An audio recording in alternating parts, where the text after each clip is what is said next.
नमस्कार, सुबह के 10 बजने वाले हैं। वक्त है अपना बिहार का। आपके साथ मैं हूं शिप्रा झा। लोकसभा चुनाव से पहले मुख्यमंत्री नीतीश कुमार ने अपने मंत्रिमंडल में एक बड़ा फेरबदल किया है। मुख्यमंत्री ने आरजेडी कोटे के 3 मंत्रियों का विभाग बदल दिया है। चंद्रशेखर से शिक्षा विभाग छीनकर गन्ना उद्योग विभाग मंत्री बना दिया गया। चंद्रशेखर को कम महत्वपूर्ण महकमा गन्ना विभाग का जिम्मा दिया गया है। चंद्रशेखर की जगह आलोक मेहता को नया शिक्षा मंत्री बना दिया गया है, जबकि ललित यादव को भूमि सुधार विभाग दिया गया। ललित यादव के पास फिलहाल लोक स्वास्थ्य अभियंत्रण विभाग भी है। मंत्रिमंडल में फेरबदल को लेकर सियासी कयासबाजी का दौर भी जारी है। तो क्या विभाग बदलने का संबंध के पाठक से भी है? क्या सीएम नीतीश कुमार चंद्रशेखर के विवादित बयानों से नाराज थे?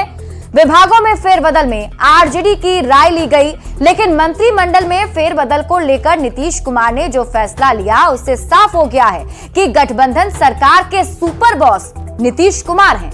सीएम नीतीश जो चाहते हैं वही होता है। नीतीश कुमार ने फेरबदल कर बड़ा मैसेज दिया है। नीतीश कुमार एक झटके में शिक्षा मंत्री से चंद्रशेखर की छुट्टी कर दी है।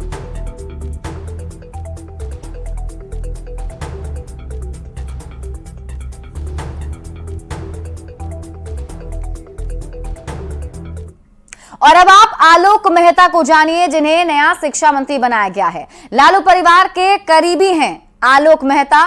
राजस्व मंत्री थे आलोक मेहता। इनसे पहले यानी कि शिक्षा मंत्री से पहले वो राजस्व मंत्री थे बिहार सरकार में। लोकसभा सदस्य भी रह चुके हैं आलोक मेहता। उजियारपुर से आलोक मेहता विधायक हैं। और आपको बता दें, विवादित बयान को लेकर भी सुर्खियों में थे आलोक मेहता, जिन्हें अब ये नई जिम्मेदारी शिक्षा मंत्री की दी गई है।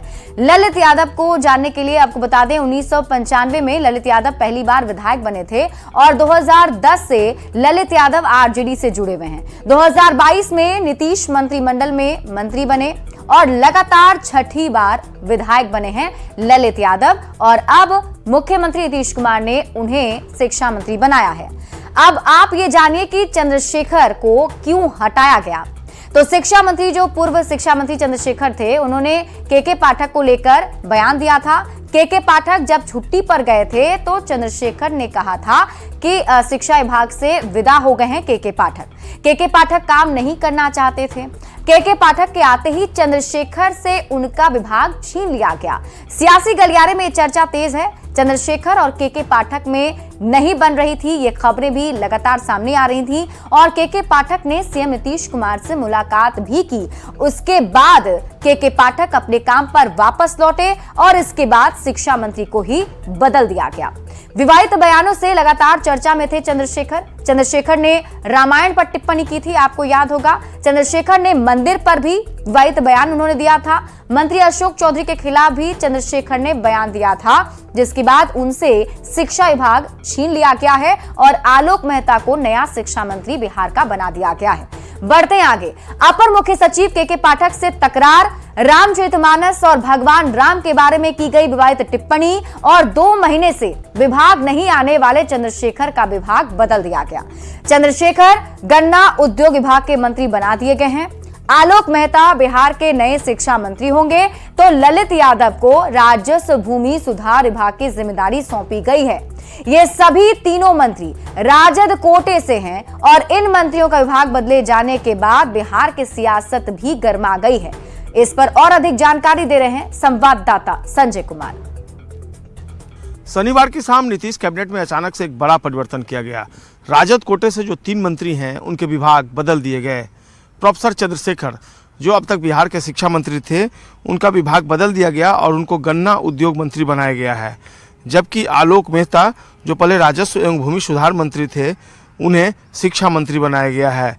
ललित कुमार यादव को राजस्व एवं भूमि सुधार विभाग की जिम्मेवारी सौंपी गई है। निश्चित तौर पर यह फेरबदल जो है यह राजद कोटे से था और इस तरह के फेरबदल के बाद तमाम तरह की चर्चा होने लगी कि 17 महीने तक शिक्षा मंत्री के पद पर रहे प्रोफेसर चंद्रशेखर को आखिरकार क्यों हटा दिया गया। तमाम तरह की बातें थी। जो शिक्षा विभाग के अपर मुख्य सचिव हैं के पाठक, उनसे मनमुटाव की चर्चा लगातार होती रही थी। पिछले कुछ दिनों से शिक्षा मंत्री अपने बयानों को लेकर भी चर्चा में बने हुए थे। के पाठक से उनके मनमुटाव लगातार जग जाहिर रहे। इसे लेकर के पाठक की नाराजगी और पिछले दिनों 31 जनवरी तक छुट्टी पर भी चले जाने की बात सामने आई थी। मुख्यमंत्री के हस्तक्षेप के बाद एक दिन पहले शुक्रवार को के पाठक ने अपनी छुट्टी स्थगित की थी और उसके बाद कार्यभार संभाला था। 2 माह से, करीब 2 महीने से वो निश्चित तौर पर जो परिस्थितियां बनी थी, तो प्रोफेसर चंद्रशेखर नियमित रूप से अपने कार्यालय नहीं आ रहे थे। विभाग के अपर मुख्य सचिव से जो उनकी टकराहट हुई थी वे कटे कटे से लग रहे थे। इसके अलावा चंद्रशेखर ने रामचरितमानस को लेकर भी पोटेशियम साइनाइड जैसा बयान दिया था। 14 सितंबर 2023 को हिंदी दिवस पर बिहार हिंदी ग्रंथ अकादमी में जो कार्यक्रम आयोजित किया गया था उसमें रामचरितमानस में पोटेशियम साइनाइड है, जब तक यह रहेगा तब तक इसका विरोध करते रहेंगे। एक शिक्षा मंत्री के तौर पर प्रोफेसर चंद्रशेखर का यह बयान जो है वह उनकी सहयोगी पार्टी जो है जदयू, उसको भी रास नहीं आया और जदयू ने भी प्रोफेसर चंद्रशेखर के इस बयान की आलोचना की थी और यह कहा था कि इस तरह का बयान प्रोफेसर चंद्रशेखर का निजी बयान है। कैमरा पर्सन मनीष जुनेजा के साथ संजय कुमार, न्यूज़ 18 पटना। तो नीतीश कुमार के मंत्रिमंडल में हुए इस फेरबदल को लेकर सियासी बयानबाजी और सियासी हलचल भी काफी तेज बिहार में हो चुकी है। हमारे साथ अधिक जानकारी के साथ पटना संवाददाता संजय कुमार और आनंद अमृतराज लाइव जुड़े हुए हैं और दोनों से ही ये जानने की कोशिश करेंगे। सबसे पहले संजय, आपके पास आते हुए, जिस तरीके से ये फेरबदल हुआ है उसके क्या मायने हैं वो तो मैं समझने की कोशिश आपसे करूंगी, लेकिन अभी फिलहाल क्या आरजेडी की तरफ से कोई रिएक्शन सामने आ पाया? देखिए, आरजेडी ने साफ तौर पर कहा है कि वैसे तो कैबिनेट का जो रिसफल होता है वो मुख्यमंत्री का विशेषाधिकार है, लेकिन साथ ही साथ आरजेडी ने यह भी कहा है कि ये जो रिसफल हुआ है, चूंकि ये आरजेडी कोटे के मंत्रियों को रिसफल किया गया है, तो इसमें तेजस्वी यादव से भी उनसे सलाह मशवरा लिया गया है। और उसके बाद और जो आरजेडी सूत्रों ने जानकारी दी है कि पिछले दिनों मुख्यमंत्री के पास गए थे तेजस्वी यादव, उप मुख्यमंत्री, और उनके पिता लालू प्रसाद यादव गए थे और उसी दौरान ये तय हो गया था उनके आवास पर जब ये दोनों गए थे कि रिसफल होना है और ये मंत्री जो है इनके बदले ये आएंगे और इनको हटाकर इस विभाग में भेजा जाएगा। तो आरजेडी अपनी तरफ से सफाई दे रहा है, हालांकि ये भी मान रहा है कि ये मुख्यमंत्री का विशेषाधिकार है। जी बिल्कुल। से हमारे साथ संवाददाता आनंद भी जुड़े हुए हैं। आनंद, इस पूरे फेरबदल को किस तरीके से समझें, क्योंकि ये बिल्कुल ठीक चुनाव से पहले, लोकसभा चुनाव नजदीक है और उससे पहले ये बड़ा फेरबदल होता है, नीतीश कुमार से लालू प्रसाद की मुलाकात भी होती है। इन सबको अगर देखें तो क्या समझा जाए, बिहार की राजनीति में कुछ बड़ा होने वाला है?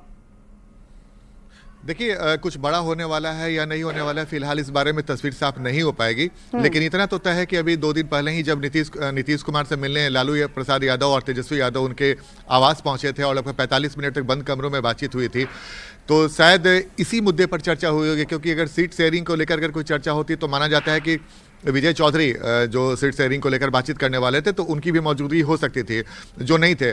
दूसरी महत्वपूर्ण बात कि आपको याद होगा कि शिक्षा मंत्री से जो एसीएस हैं के पाठक, उनकी लगातार कई मुद्दों पर तकरार चल रही थी और नाराजगी बीच में इतनी ज़्यादा हो गई थी कि दोनों में बातचीत भी नहीं होती थी और इसी वजह से जो शिक्षा मंत्री थे वो कार्यालय भी नहीं आते थे।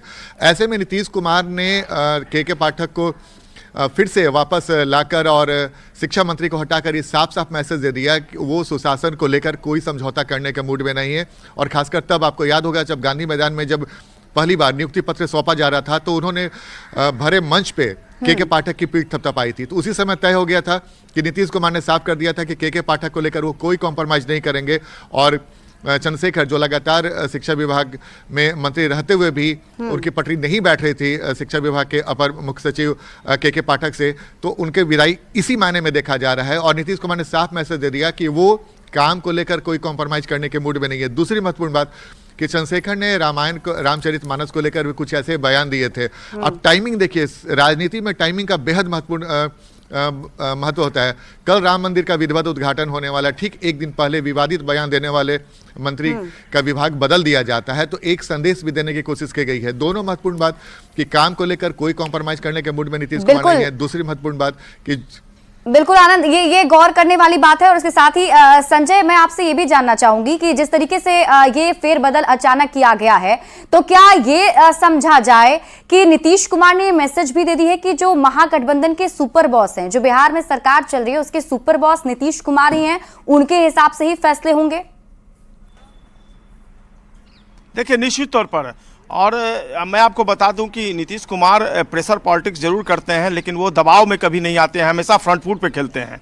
और ये जो उनका बयान जो उनका एक्शन आया है, निश्चित तौर पर जिस तरीके से चंद्रशेखर लगातार विवादास्पद बयानों के माध्यम से सुर्खियों में बने हुए थे, उससे सरकार असहज महसूस कर रही थी खुद को।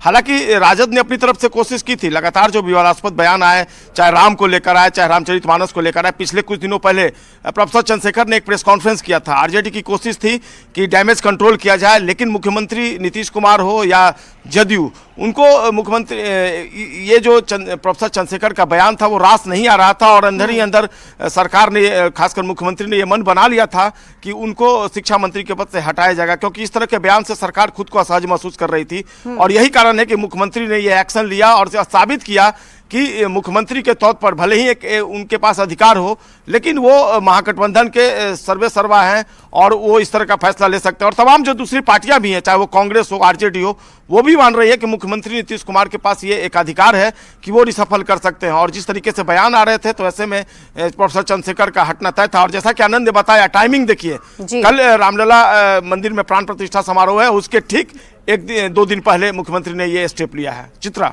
बिल्कुल संजय, और आप और आनंद हमारे साथ बने हुए थे और आपने जानकारी दी, इसके लिए बहुत बहुत शुक्रिया। इस पूरी खबर पर हमारी भी नजर बनी रहेगी।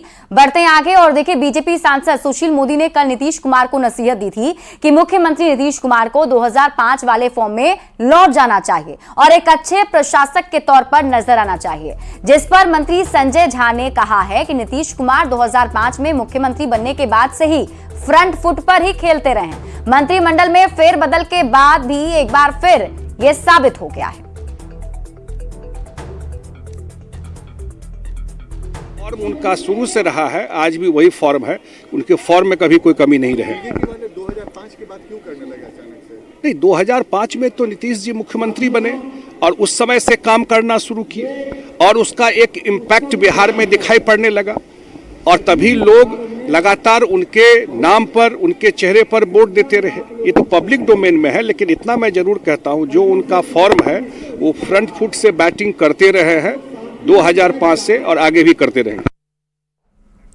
और बिहार सरकार के जल संसाधन मंत्री संजय झा के उस बयान से बिहार की राजनीतिक सरगर्मी तेज हो गई है, जिसमें संजय झा ने कहा कि मुख्यमंत्री नीतीश कुमार के नाम पर लोग वोट देते हैं। नीतीश कुमार फ्रंट फुट पर बैटिंग करते रहे हैं, नीतीश कुमार फ्रंट फुट पर ही आगे भी बैटिंग करते रहेंगे।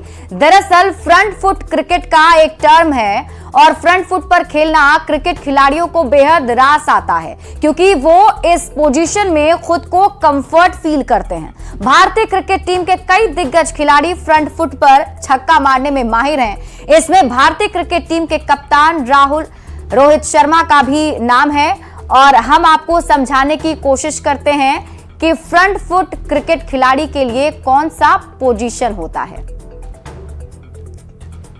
बिहार के राजनीतिक गलियारे में संजय झा जो मंत्री हैं, उनका बयान खासा चर्चा में है। और संजय झा ने कहा है कि नीतीश कुमार को काम पर वोट मिलता है, क्योंकि नीतीश कुमार फ्रंट फुट पर बैटिंग करते हैं और आगे भी करते रहेंगे। हम क्रिकेट की भाषा में, चूंकि ये क्रिकेट की भाषा ही है फ्रंट फुट, क्या होता है फ्रंट फुट, हम जो क्रिकेट प्लेयर हैं हम उनसे जानने की कोशिश कर रहे हैं। फ्रंट फुट क्रिकेट में ये कौन सी भाषा है? जो भी बॉल आगे की ओर आता है तो बैट्समैन चाहते हैं पैर निकाल कर अपना बॉडी वेट आगे रखें और उस बॉल को आगे से खेलें। तो पैर को जो आगे निकालते हैं आगे के बॉल खेलने के लिए, उसे ही बोलते हैं फ्रंट फुट पे खेलना। थोड़ा आप उस पोजीशन में आइए तो दिखाई, तो फ्रंट फुट में जब बैट्समैन ऐसे तरीके से बैटिंग कर रहा है, बॉल की ओर आगे आया, अच्छा, बॉडी वेट, ये पैर आगे जाना चाहिए उसके लिए। उसके बाद बैट आएगा और बॉडी वेट आगे रहेगा, तब शॉट लगेगा अच्छे से। तो फ्रंट फुट एक बैट्समैन के लिए बहुत इजी वे में आता है कि उसको लेकर वो शॉट्स ले सकता है। Front foot according to ball खेलता है, अकॉर्डिंग टू, हाँ बॉल खेलता है। वो बॉल आगे है तो वो पैर की ओर आगे लेके जाता है। अगर बॉल पीछे पटका तो अपना बैक फुट पे जाएगा, ये तो फ्रंट फुट पे खेलेगा। कुछ और प्लेयर हम क्या फ्रंट फुट से आप क्या समझते हैं? फ्रंट फुट किस भाषा में इस्तेमाल किया जाता है? फ्रंट फुट का मतलब हो गया क्रिकेट को एग्रेसिव मोड में खेलना, एग्रेसिव मतलब फेयरलेस बैटिंग बेसिकली। अच्छा, तो एक जो कंफर्ट फील करता है एक बैट्समैन फ्रंट फुट खेल कर, बहुत ही ज़्यादा, मतलब उसमें गेंद बहुत अच्छी तरह से बल्ले पे आती है, तो उसमें फ्रंट फुट पे बैट्समैन काफ़ी ज़्यादा कंफर्टेबल होता है और गेंद को अच्छी तरह से बाउंड्री के पार निकालता है, अपने को सेफ रखते हुए। जी। क्या नाम हुआ आपका? विनोद वर्मा। तो बिल्कुल आपने सुना जो क्रिकेट प्लेयर्स हैं वो किस तरह की बात कर रहे हैं कि वाकई में क्रिकेट में फ्रंट फुट शब्द जो है वो कितना मायने रखता है। आपने सुना फ्रंट फुट में कई एक्सपर्ट प्लेयर हैं भारतीय क्रिकेट टीम में, जैसे राहुल जो भारतीय क्रिकेट टीम के कप्तान है रोहित शर्मा, वो फ्रंट फुट पे छक्का तक लगाते हैं। और फ्रंट फुट एक ऐसा टर्म है क्रिकेट के लिए जिसमें बैट्समैन अपने को कंफर्ट फील करता है, जैसा कि प्लेयर्स ने बताया। तो संजय झा का बयान जो है वो बहुत मायने रखता है। कई बातों को उन्होंने संक्षिप्त शब्द में कहा है और बताया है कि फ्रंट फुट पे नीतीश कुमार खेलते रहे हैं और खेलते रहेंगे। कैमरा पर्सन मनीष जुनेजा के साथ संजय कुमार, न्यूज़ 18 पटना।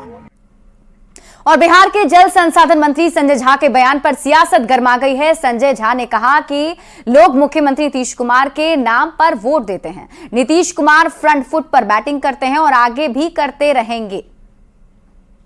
देखिए, इसमें किसी को संदेह नहीं है कि बिहार की राजनीति में नीतीश कुमार बहुत बड़ा नाम है और निश्चित तौर पर वो फ्रंट फुट पर खेलते भी रहे हैं, इसे किसी को ऐतराज नहीं है। और इंडिया गठबंधन में भी बिहार में नीतीश कुमार फ्रंट फुट पर ही खेलेंगे, ये भी तय है। आदरणीय मुख्यमंत्री श्री नीतीश कुमार जी सरकार के मुखिया है, तो स्वाभाविक है कि वो सरकार में फ्रंट फुट पर रहते हैं। इसमें कोई गलत बात तो है नहीं।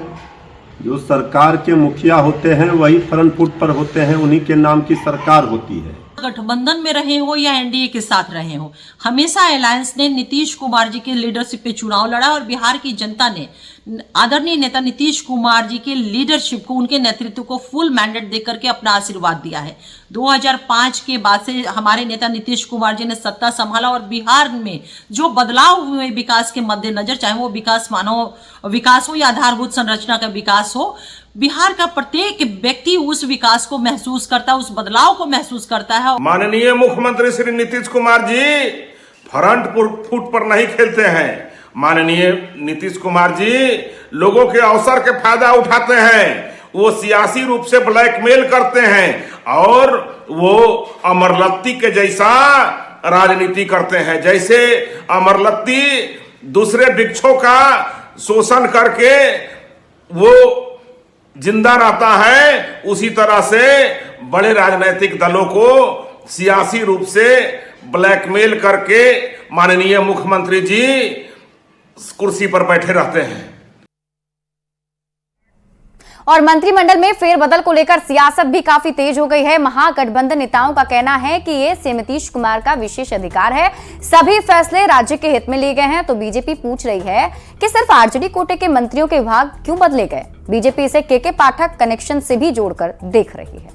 मंत्रिमंडल के विस्तार की बात हो या मंत्रियों के विभाग का फेरबदल हो, यह सब मुख्यमंत्री जी का विशेषाधिकार होता है। इसमें किसी भी राजनीतिक दल की टीका टिप्पणी का कोई औचित्य नहीं है।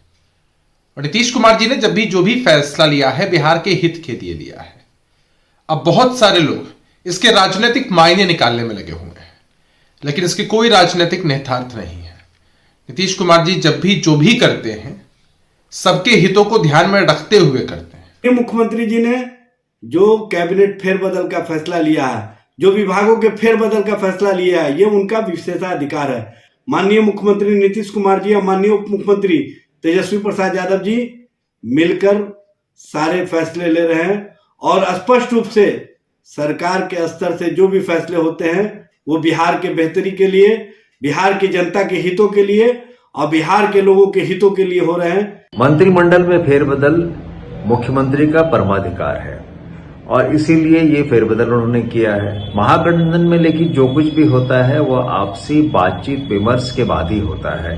तेजस्वी जी के साथ निश्चित रूप से इस संदर्भ में बातचीत हुई होगी, उसके बाद ये फेरबदल किया गया है। इसमें कोई सियासी भूचाल नहीं आया है। मंत्रियों के विभाग बदलने से बिहार में सियासी हलचल तेज हो गई है। यह सही है कि मंत्रियों के विभाग में हेर फेर सीएम का विशेषाधिकार है, लेकिन सीएम नीतीश कुमार ने जो मंत्रिमंडल में बदलाव किया उसमें राजद के मंत्रियों को ही टारगेट क्यों किया गया? जदयू के मंत्री के विभाग क्यों नहीं बदले गए?